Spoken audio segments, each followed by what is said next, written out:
Hello dear students.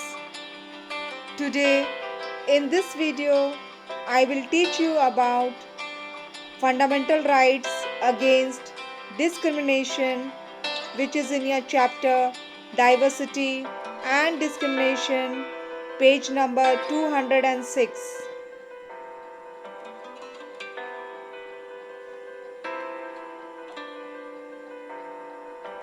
In this slide, children, you can see that our constitution has provided us 6 fundamental rights.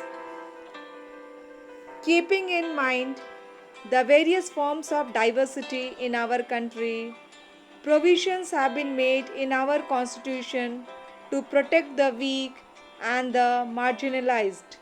Accordingly, the constitution gives out various fundamental rights to its citizens.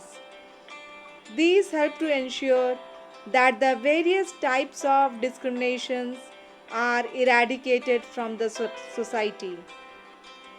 Now, the 6 fundamental rights that are provided by the Constitution are right to equality, right to freedom, right against exploitation, right to freedom of religion, right to constitutional remedies, cultural and educational rights. Discrimination is a social evil. We should not discriminate against people because of their background or caste. The Constitution of our nation gives us all the right to equality. Every citizen is supposed to get equal opportunity to live, to study, work, and earn a living with respect and dignity.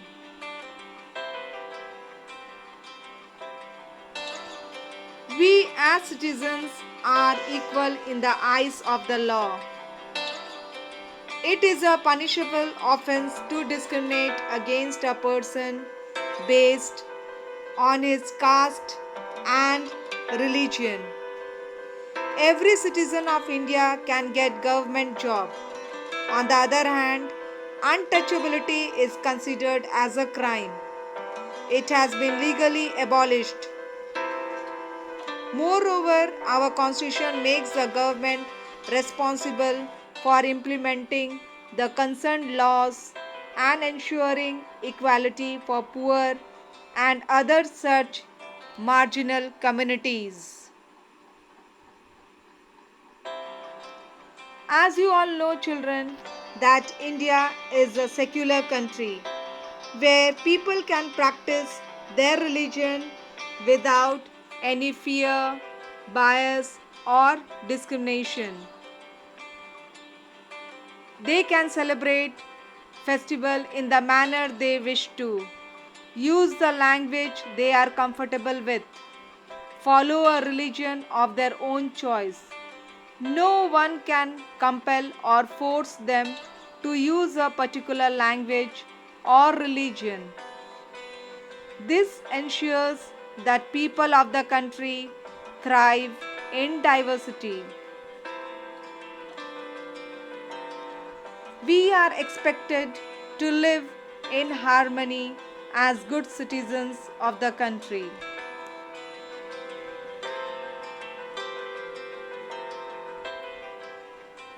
While the right to freedom has been provided to us by the Constitution, it is our duty to ensure that we treat all human beings with dignity and respect. As you all know, children, that our country has a very huge population. If they get equal status and standing, you can imagine how much more and better quality work would take place in the country. We should have respect for diversity. That is a significant element in ensuring equality. Our constitution ensures that the people of India are free to follow their religion, speak their language, celebrate their festivals, and express themselves freely. That is, no one language No one religion or festival is compulsory for all to follow. None of them has special status in our constitution. However, in spite of many struggles and laws, inequalities exist in our society even today. So we should continue our struggle and our government should take positive actions to make equality a reality for all Indians. You all know, children, that the Constitution also lays down that the government may make special provisions for women and children, socially and educationally backward classes, scheduled caste, and the scheduled tribes. If all these things can be taken into account, then our country would become a number one country in the world. Thank you.